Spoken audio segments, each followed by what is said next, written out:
Hello friends घरते जदि मुगर दालिर पापड़ बनाब खोजे एनेकुवा धरणे बनाब पारे। एया मुगर दालि मैं एपुआ लैसो आरो ভাল धरणे दालिखिनि मैं धुई लैसो লৈ एकदम रदत मैं शुकुवाइसो। एनेकुवा धৰণৰ चनचनिया হৈছে। এতিয়া मिक्सित मैं एकदम पाउडार কৰি पिसि लम। এনেকুৱা ধৰণৰ মিক্সাৰ জাৰ এটা ল'ব আৰু এইটো মিক্সাৰ জাৰ একদম শুকান হ'ব লাগিব যাতে ভিতৰত পানী নাথাকে। এনেকুৱা শুকান কৰি ল'ব লাগিব আৰু ইয়াতে মই দালিখিনি দি দিছোঁ।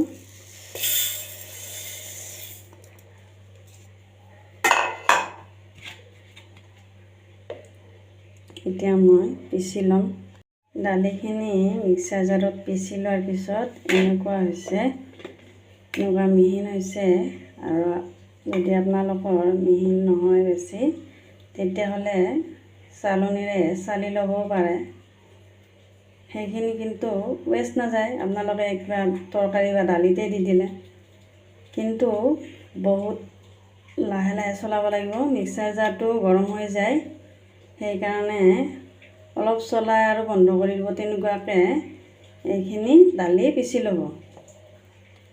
মুগৰ দালিৰ গুড়িখিনি মই থাল এখন লৈছোঁ, ইয়াতে মাৰিবলৈ ভাল হ'ব।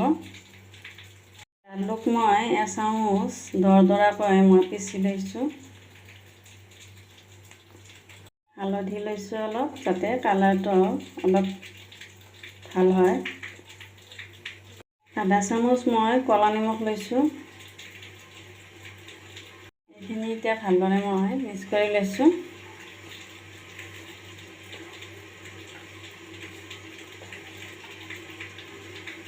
আটাখিনি মাৰিবৰ কাৰণে মই পানী লৈছোঁ।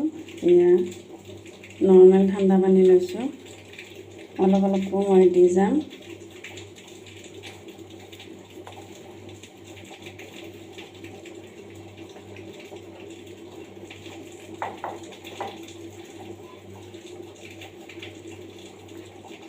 ঢিলা হ'ব নালাগিব, টানে হ'ব লাগিব।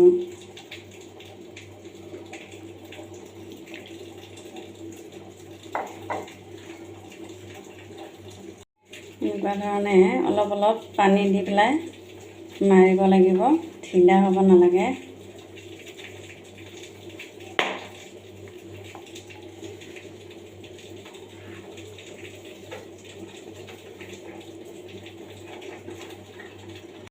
এয়া আমাৰ পাপৰৰ আটা মাৰা হৈ গ'ল। এনেকুৱাই লাগিব, ঢিলা নহয়। এতিয়া এইখিনি অলপ ঢাকি থৈ দিম, নহ'লে খোলা ৰাখিলে টান হৈ যাব, খহটা হৈ যাব। এতিয়া আমি পাপৰখিনি বেলিম। সৰু সৰু এনেকুৱাকৈ লাড়ু বনাই ল'ম।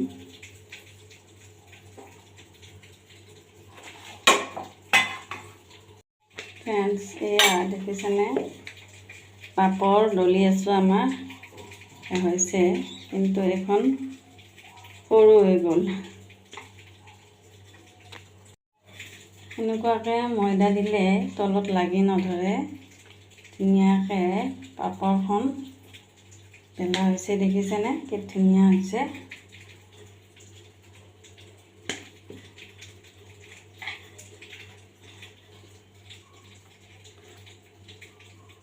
লাহে লাহে এনেকৈ উঠাব লাগিব।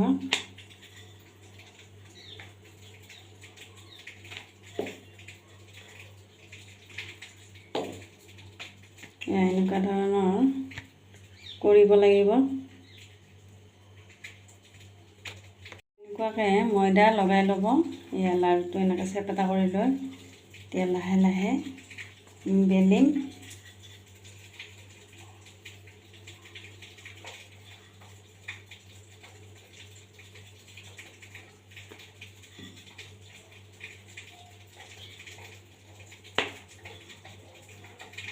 বৰ বেছি গোপচাও হ'ব নালাগে, ডাঠ হ'ব নালাগে আৰু বেছি পাতলো হ'ব নালাগে।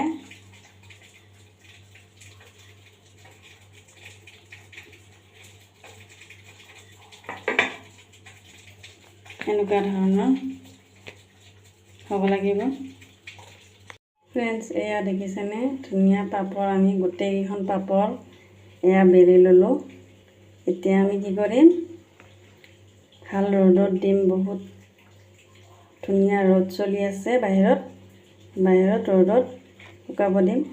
ফ্ৰেণ্ডছ, এয়া চাওকচোন কি ধুনীয়া পাপৰ আমাৰ ৰেডি হৈছে, একদম টাইট হৈছে।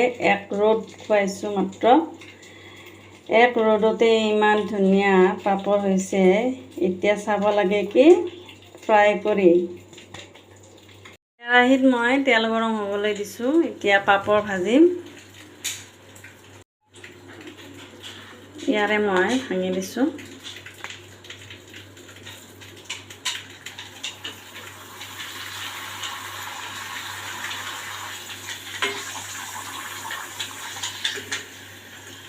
এয়া দেখিছেনে ধুনীয়া হৈছে। আৰু এখন ভাজি দেখুৱাইছোঁ।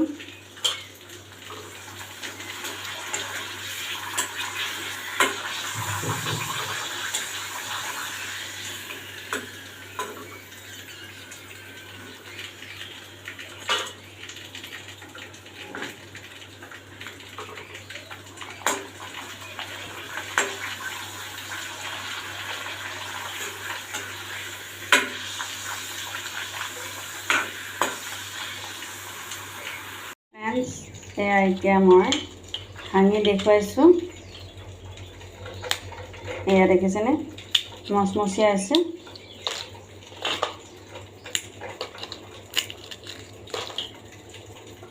ফ্ৰেণ্ডছ, এয়া আপোনালোকে এনেকুৱা ধৰণে পাপৰ ঘৰতে বনাওক আৰু বনাই খাওক। বহুত সহজ পদ্ধতি। ভিডিঅ'টো যদি ভাল লাগে এটা লাইক আৰু ছাবস্ক্ৰাইব কৰিব। Thank U.